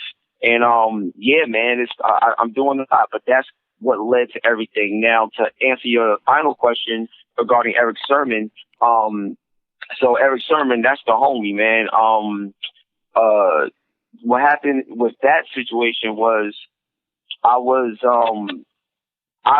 reached out to Eric Sermon because I know he said he had somebody that he was working with or whatever, and I reached out to Eric Sermon. I was like, yo, this is dope. I can help here and there, but we didn't, meet up yet or whatever. It was just like a regular random tweet and everything. But I've had tons of, artists on the show, Mr. Cheeks and everybody. I'm, cool, all these people. So when Eric Sermon was coming up, to promote his album Vernia, he let everybody know that he was coming to New York, and anybody that want to do press, let's make it happen now. So I was like, yo, E, we gotta do this, man. And my man that worked with Eric Sermon, that worked with Def Squad, we was already cool. So he put the bug in Eric's ear that, yo, you gotta, rock with Hip Hop Gamer. So Eric Sermon came to the office. We went live. We played Def Jam, and people lost their mind. They never seen nothing just like that. It was crazy. And Eric Sermon never experienced nothing like that. He was like, yo. So Eric Sermon, that's family to this day. That's how that all came about. And, I'm just keeping it going. You know what I'm saying? So I'm just very humbled and excited about it, and there's more to come. So sorry if that was too long-winded. But nah, that was good. Yo, you helping us out. So now, because when I saw this shit, I was like, yeah, does Eric Sermon have an album coming out that I don't know about? Like, what's he doing up there? But to actually see somebody that's in like one of my top 5 favorite games of all time actually play the game as themselves or use other characters or people that they know was pretty dope to see. Now, you said that you grew up in Brooklyn. Now, what part of Brooklyn? East New York. East New York. I went to PS 158 for my elementary school. Then I went to IS 292 for my junior high, and I graduated from Jefferson High. And Pickens Avenue between Skate and Hendrix, man. So you got Miller. So you got Miller and Dumont. All that stuff. Like, yeah, man, that's home, man. Now, word up. From what I know about East New York, that ain't the friendliest part of Brooklyn, right? Now, with you... No, it's not. Well, that's one of the reasons why I'm a gamer, because my grandmother utilized video games and church to keep me off the street and keep me safe. So, and the thing is, in my situation, like, for example, a little background on me, I never met my mother. She left when I believe I was like 2 years old. So, but I heard that she had mental issues and stuff like that. So, but the thing is, I never met my mom. And, you know, it was my pops and my grandma. My pops was more on the gangster side, you know what I'm saying? And, you know, my grandmother was my heaven, you know what I mean? Right. So, that's pretty much like, you know, how my upbringing was. My grandmother used video games in church to really keep me safe, protect me, and raise me right. I always tell everybody that my grandma raised me right. And in hindsight, looking back on life, she did beyond just a wonderful job. I would not be who I am today if my grandmother wasn't present in my life. So, you know, I'm extremely humbled and thankful. That's why my energy is always the way it is, because, you know, I don't take any day, minute, or second for granted, man. I love life. I love me. I love people. And I just try to focus on doing the right thing, regardless of what others may do to you. It's dope, man. Now, how did your grandmother actually come across video games? Like, did you ever get a chance to ask her, like, how she got into it, or how she knew that you would like it, or something that you might be interested in? You know what's so funny? Like, I never really asked my grandmother what made her get into games, but my grandmother, she loved to have fun. Like, that's how her personality is. She just loved to have fun.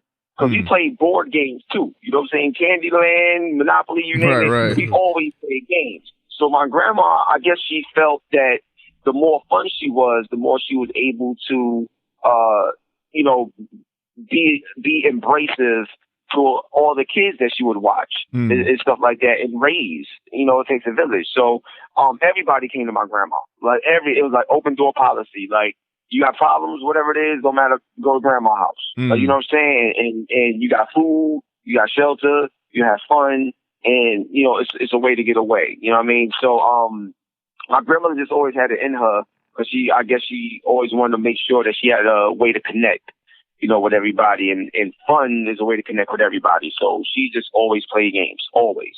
So she pretty much passed it on to me, and I took it to a whole nother level. Like, word up.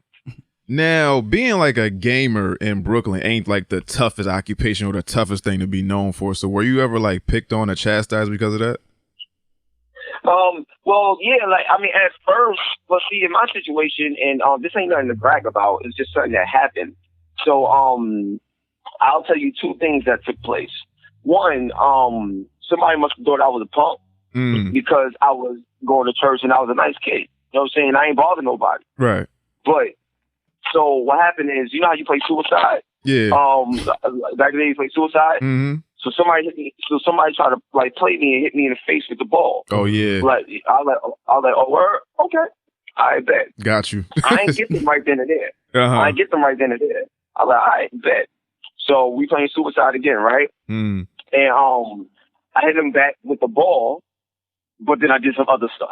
Right. You know so you know, when that happened, that ended that. But the main thing that changed people's mind, the main thing that, but you know, that wasn't enough. You know, certain people felt like, you know, you still a punk or whatever, right? Yeah. So my father put the fear of God in me one day. So my father said, there's these two kids that was picking on me. My father said, if you don't fight them, you're going to fight me when you get home. So I said, well, I know I'm going to lose that battle. So I'm going to fuck these kids up. I got no choice. Like, you know what I'm saying? I got to fight these two dudes. And when I tell you, like, out of fear and just being scared of our father, like, I beat these two kids up. I still can't tell you how I did. All I know is I was standing and they wasn't. Just know I can't go home like this. It was crazy. But I won that fight. I had a little scar on my face, but I won that fight. And after that, like, I really didn't have too many problems in school. But there was one problem that I had outside of school. A friend of mine, he thought I was joking about how passionate I was about games at such a young age. So, I look and some of my games is missing. Oh, shit. Now, you already know. This is like, you have the Bible, and then you have the video game religion. Right. Thou shalt not take nobody else's games. Like, you know this. Like, this is like, why am I just getting in the case, man? You don't do that. Right. You know, so I got a few games missing. Kung Fu from Nintendo. Oh, missing. shit. What else was missing? I think Super RBI Baseball 2020, because there was this one baseball. It was a futuristic baseball game. This is one of my favorite games.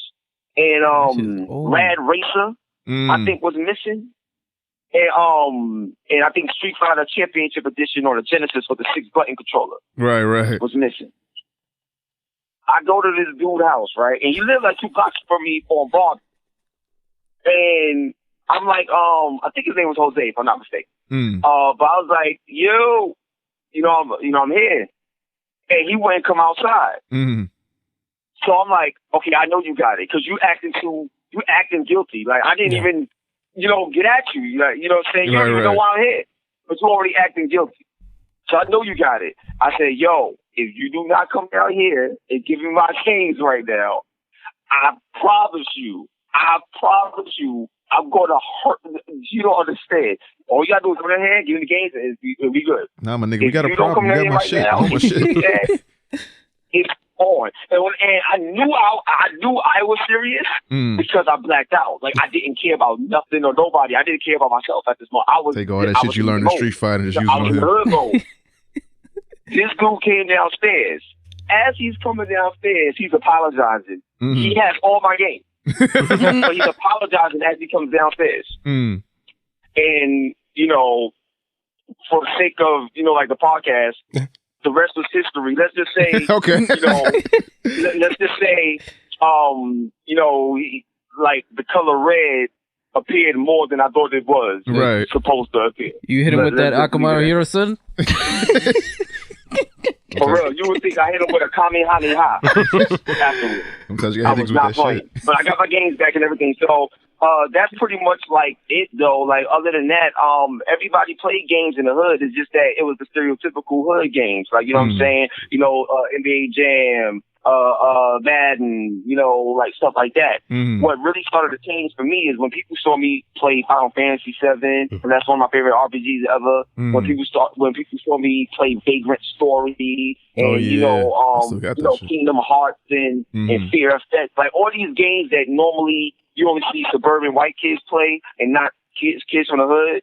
That's when people was like, yo, this dude really game. Like, this is like his thing. And it's been my thing ever since I was a kid, man. I love games, man. Now, how hard is it to try to break that stigma when it comes to, I guess, black people enjoying what, I guess, like the masses, I guess, deem as stereotypical white activities? Like, what are you doing to try to break that stigma? Well, what I'm doing right now is becoming the face of all areas that you don't see our faces in. Like, so for example, earlier when I was telling you, like, for example, like me being a gaming partner with B&H Photo Store, like a lot of people already look at that like, how did you do that?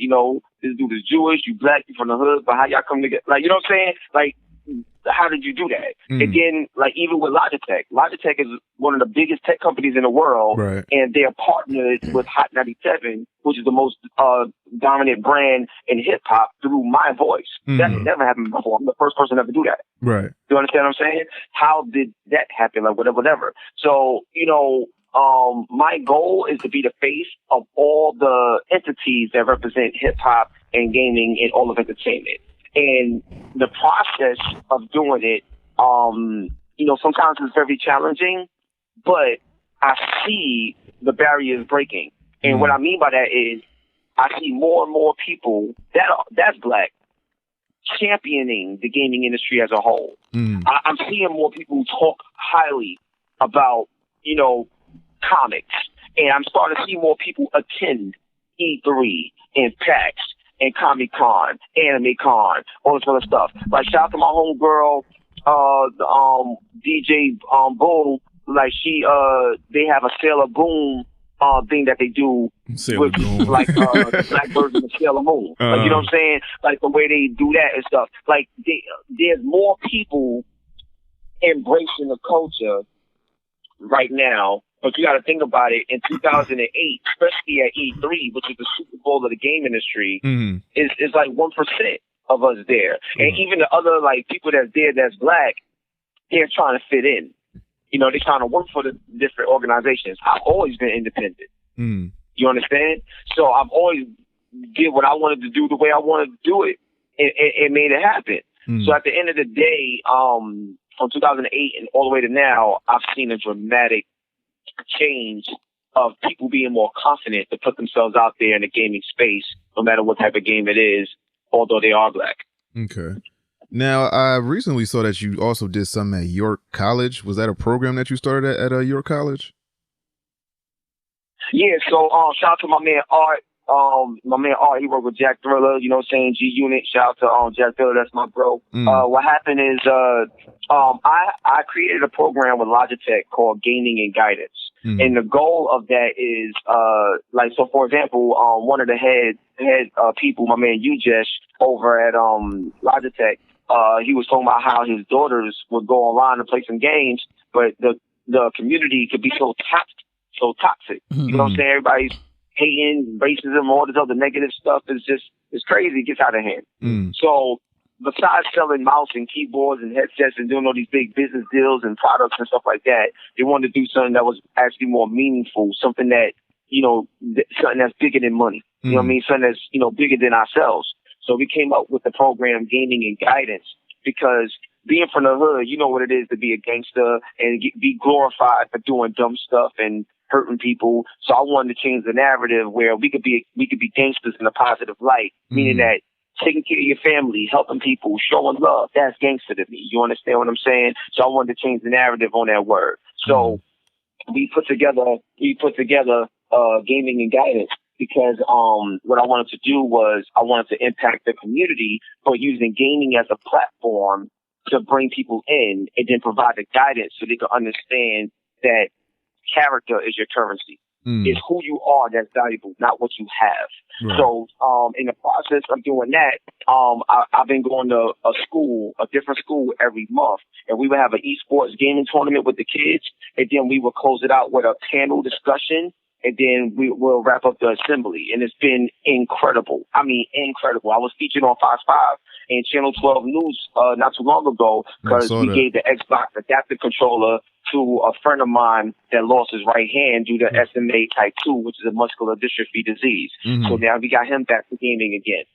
It's just all these powerful things that we're doing. So when I did that, my man Art was like, yo, I would love to bring your Gaming and Guidance to York College in a classroom form, so you could teach them that to be a gamer, it doesn't mean you have to play all the games. You could be a voice actor, you could be a music producer, you could be an animator, you could be a story writer. There's so many other things. You could do PR. Gamers need lawyers. There's so many other things in the gaming industry that you could do that a lot of people aren't aware of, because they think the game industry is only about playing the game.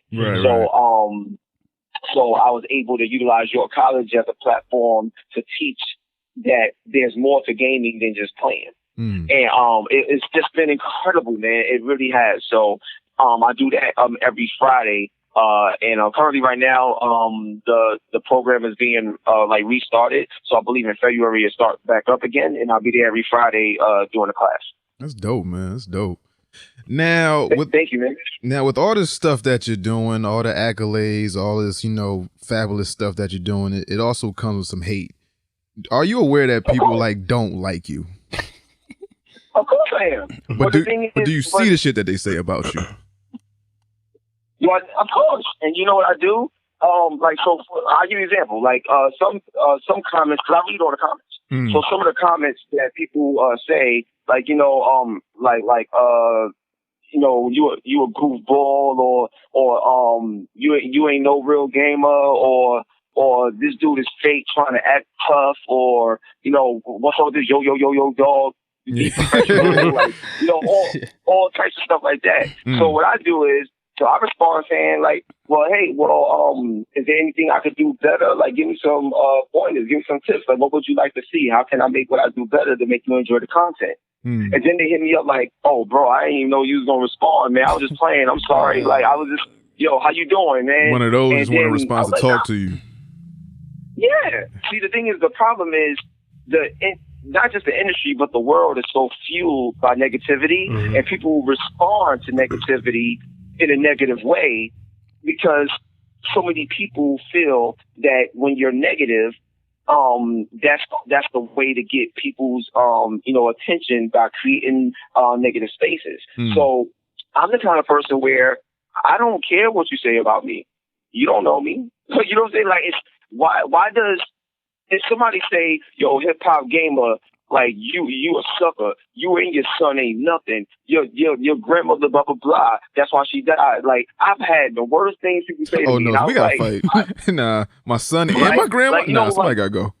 Yeah, like that's fighting words, right? So the way I respond to it, I'm like, yo, like, I don't know what's going on in your personal life, but I pray that it gets better, and much love to you, and I hope everything is good. And then that throws everybody off. Like, this dude, I done said the worst thing to this dude, and he showed me nothing but love in return. Why did he do that? And the reason why is because anybody that willingly throws out negativity for the sake of negativity is a reflection of what their life is like. Right. And if your life ain't that good right now, you gotta pray for people like that. I want to see everybody do good. It doesn't matter. Like I said, I'm truly at a point in my life where I understand what love is. I understand what God has done for me. Like, I don't even, like, bro, let me just give you some more context.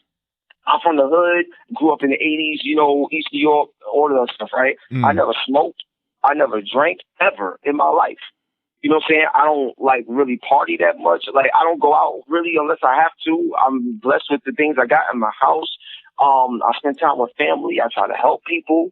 I'm definitely not the type of person on the outside looking in you would really think I am. But when you get to know me and stuff like that, you be like, yo, bro, like, I had no idea. So the thing is, I'm very, very different from the average person that you will meet in the world. Like, period. I'm very different because I understand things. Like I read the Bible. I'm heavily involved and in tune spiritually, like, with everything that's going on. So that's why I understand where things come from. When you're on a road of greatness and you know that you're great, it's like a girl. It's like a girl that looks so good, but she don't know how good she looks. Like, she don't know how bad she really is. So she's looking at things a whole nother way, while this dude is probably like, yo, I got this, like, I gotta get this. Like, they don't even understand the power that they got. Like, you know what I'm saying? Because she looked that good or whatever. So the thing is, in my situation, I understand the power that I have.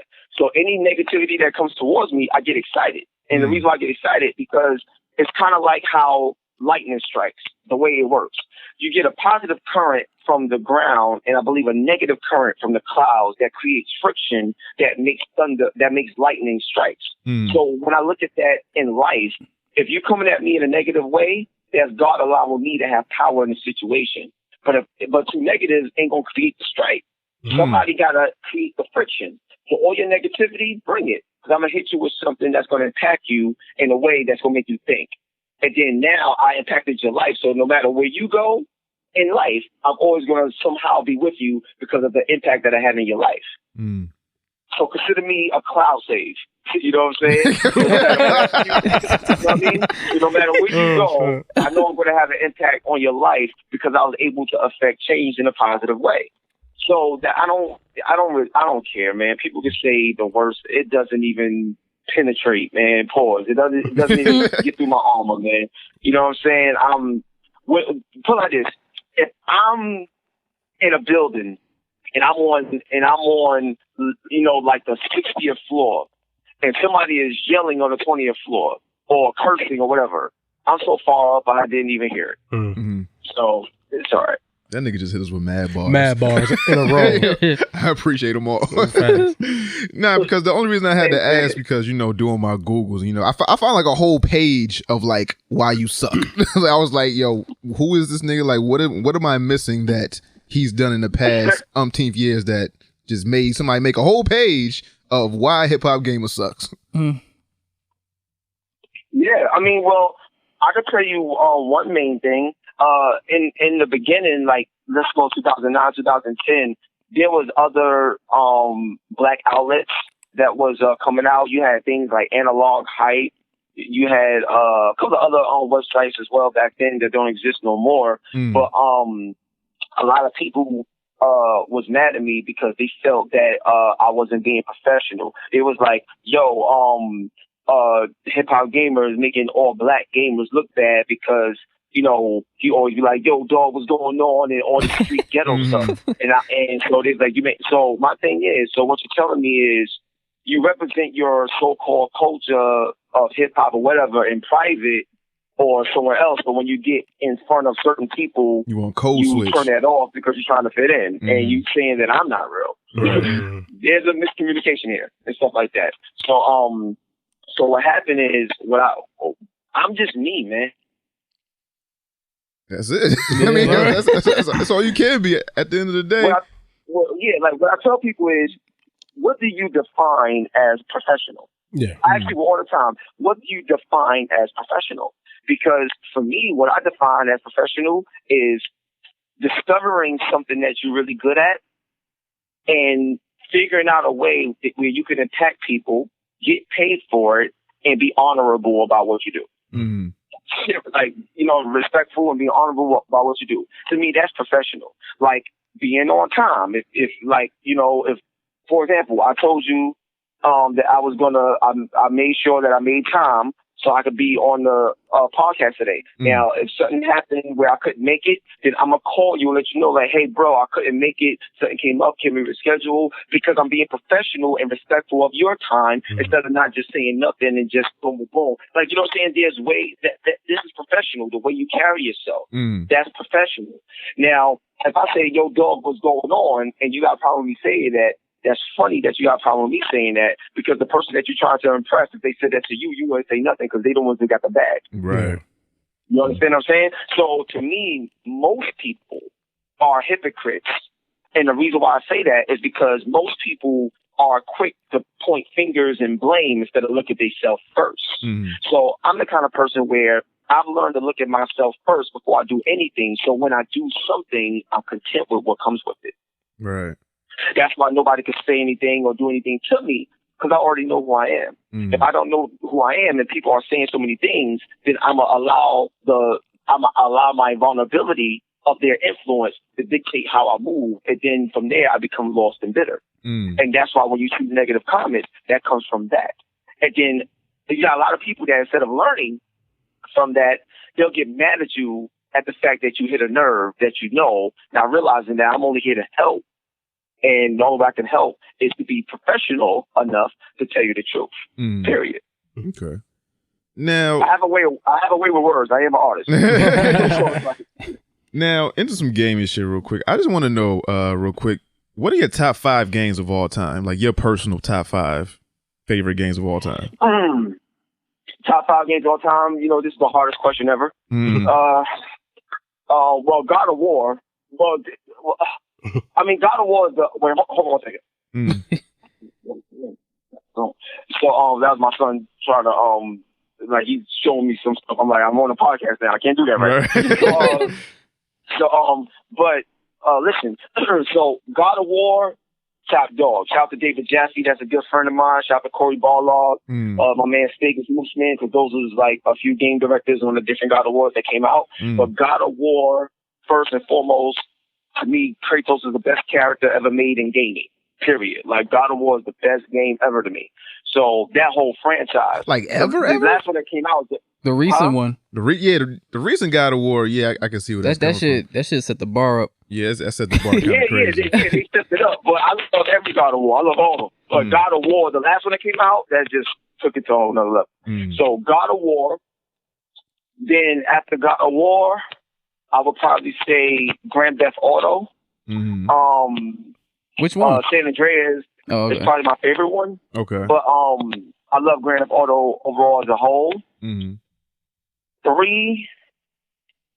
I would definitely say Mario, just because the impact Mario had on me. Mario made me a gamer, for real.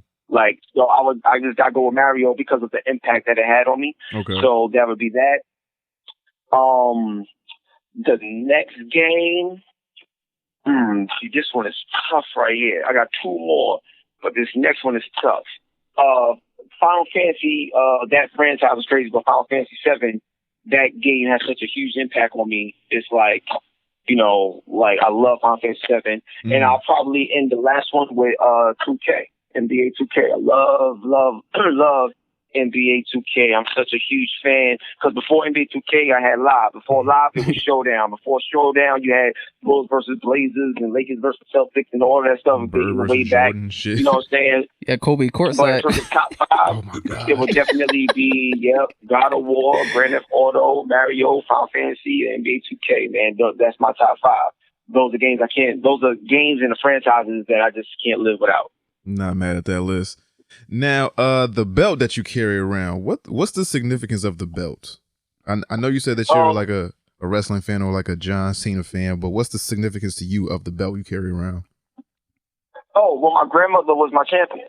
My grandmother, she's the champion of my life. Mm. You know what I'm saying? You know, God is the head of my life, obviously, but my grandmother is the champion of my life, and she always called me a champion too. So when I wear the belt, it's a significance to her because I wouldn't be doing what I'm doing if it was for her. She's the source and the root of everything gaming, personality, how it turned out. My grandmother is everything to me. Mm. So on the belt, I got my grandmother on it. I got my son on it. It says God First at the top with Hot 97 on it. Logitech G, my name spelled out. On the left-hand side, I got Eminem, Jay-Z, and Tupac. And on the right-hand side, I got Master Chief, Kratos, and Mario. So the belt, so the belt signifies me, you know, hip-hop, video games, and my grandmother being a champion. And on top of what I just told you, the sentimental value of it with my grandma, also on top of that, I'm the best to ever do it, in my opinion. When it comes to game journalism and just the passion and everything. Not to say that I'm better than someone. I just feel like the best version of myself will result in me being the best, having the biggest impact, you know, culturally in the space. You know what I'm saying? So that's what I mean by that. Nah, that's that rapper cockiness. Like, yo, I'm the best out here doing this shit pound for pound. Ain't nobody fucking with me. It's okay to say that, man. You can say that shit. No, I'm not like that. I'm not like that. I feel like everything, you know, speaks for itself. But for me personally, I do feel I'm truly the best at what I do. And to prove that, from 2008 to 2020, if you look at the industry, there's a lot of people that's replaceable, but there's only one hip hop gamer. Word. When I come through, it's definitely different from anything else or anyone else that you would see in the space that we cover. And I feel, and I owe that to the fact that from day one, I've always been me in the space. And there's only one you. You know, like there's only one you. There's only one Three Ninjas podcast. There's only one. Like when you allow your life to be the fingerprint of your success, then everybody can only ID you as you. And once that happens, it's like you got everybody else trying to fit in or figure it out. But I'm not the type of person that's going to follow trends. I'm the trendsetter. Like, think about it. Jay-Z said, "It's your boy," how many years ago, and people still say it generations later. Like, you know what I'm saying? That's me. I hear you. Now, one thing, right? So your name is Hip Hop Gamer. Now, I'm also a person that's like really into hip hop and also gaming. So now, if one had to go, one never existed, which one would you choose? Gotta go. Yo, that is the craziest question. I've never been asked that. One gotta go. I've never ever been asked that. That's what we do here, yo. Crazy. Oh man, son. So hip hop never existed. That means Jay-Z, Pac, Big, Kendrick, Drake, Cole, or Mario, Kratos, fucking Mega Man. None of them shits never existed. Which one are you picking? Oh, yo, that's not fair, man. That's not, Life ain't fair, nigga. Oh, man, that's not a fair question. All right, I'm going to be honest with you. Oh, man. Oh, this hurts, man. It hurts to answer this question. All right, so if one had to go, it'd be hip hop. Because to me, to be honest with you, like, gaming truly saved my life more so than hip hop did, and that's just the facts. Like, gaming, when I tell you, like, to prove my point, like, I came home one day and I had 6 U's on my report card, right? Unsatisfactory. And not only did I get beat, but my pops took my games away.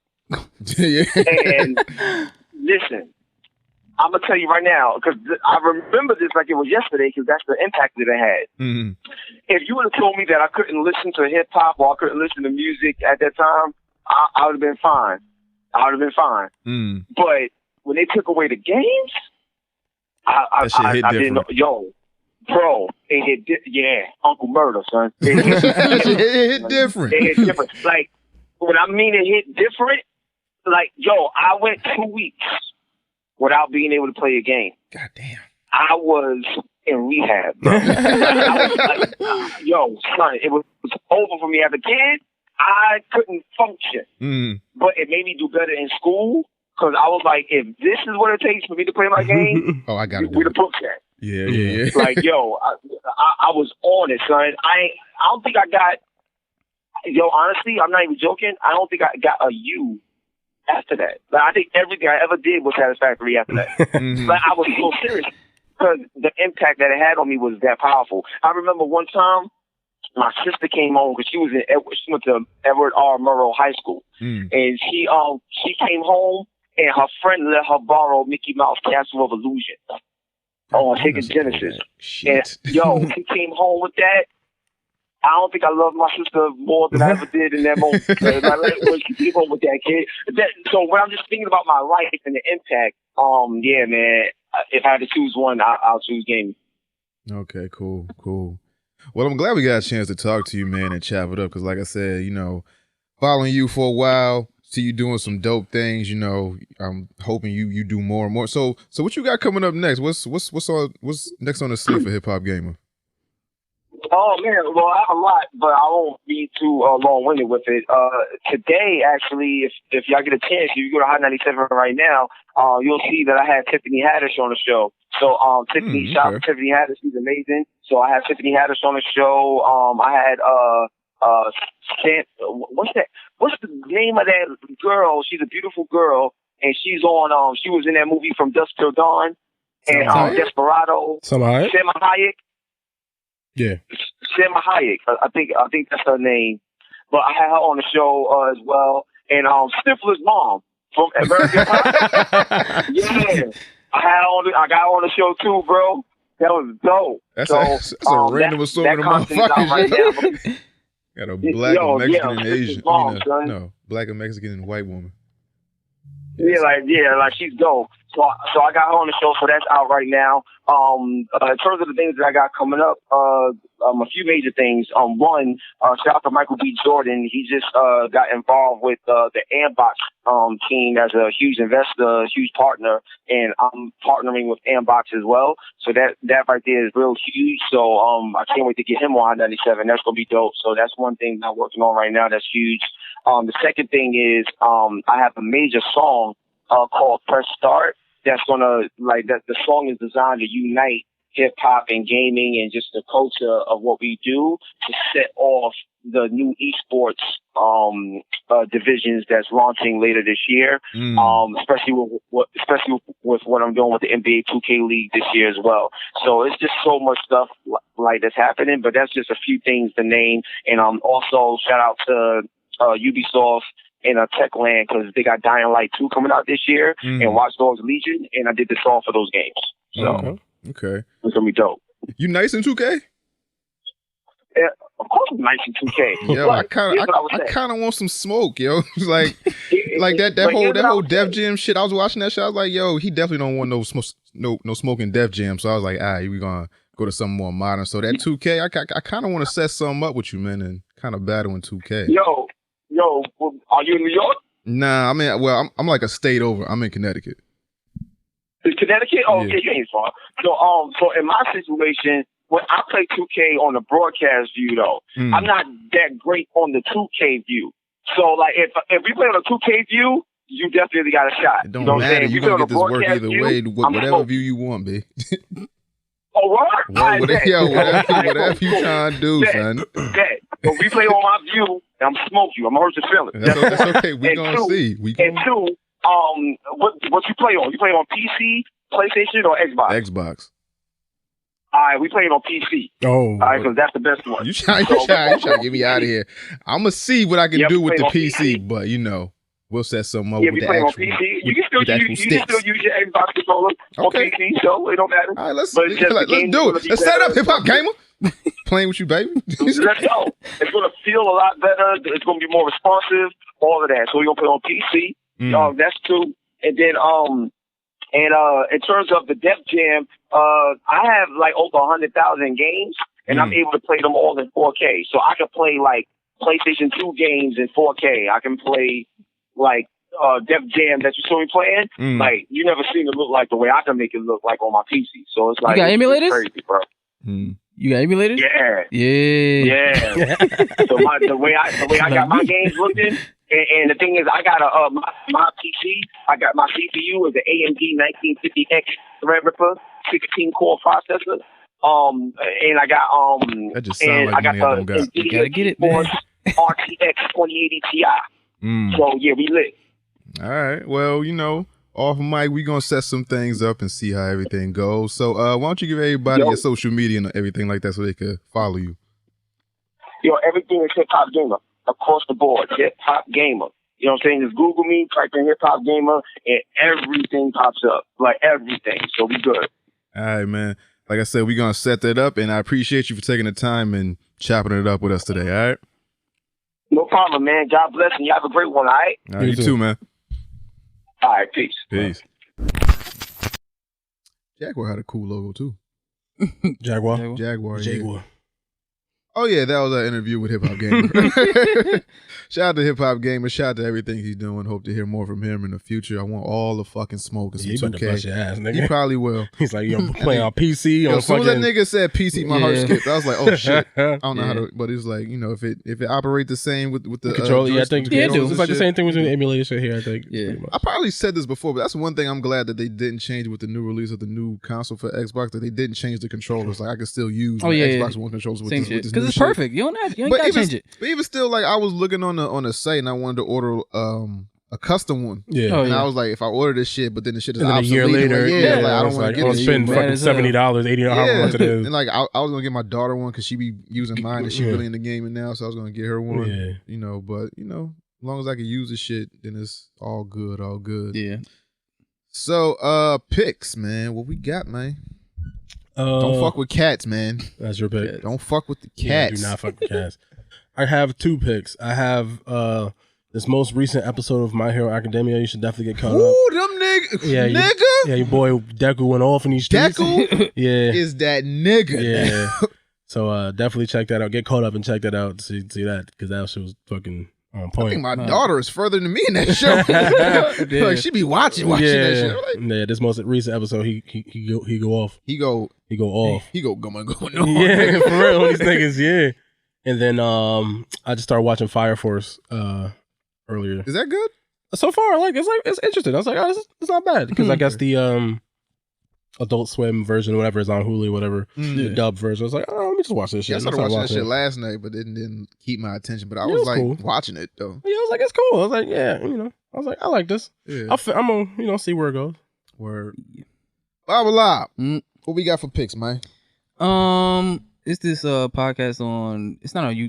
It's not just on YouTube, but it got Eric Bischoff in it and this dude named Conrad. It's called 83 Weeks, and they talk about the wrestling shit, like the rise and fall of WCW. And 83 weeks. It's called 83 Weeks. Oh shit. Okay. And they it's crazy because they take you back to when the NWO got there, and it takes you to every point. Like they podcast kind of ill because it takes you to like the Starcade they had. The Nitro, how Thunder got invented, Chris Jericho, what did they do with him? Bill Goldberg, like how he sucked as a wrestler, but he was so big, they was like, oh, they really know what to do with him. The whole Hulk Hogan thing, and like, sometimes they go back at it. And I'm like, damn, these niggas friends? Because they be cursing each other out. It's like, you motherfucker! Ah! Nah, sometimes you gotta cuss at your friend. Yeah, but it's cool. I like their energy. Word. Yeah. All right. So, anything else, fellas? No, I think that's it. All right, so Ninja Vanish. We out of here.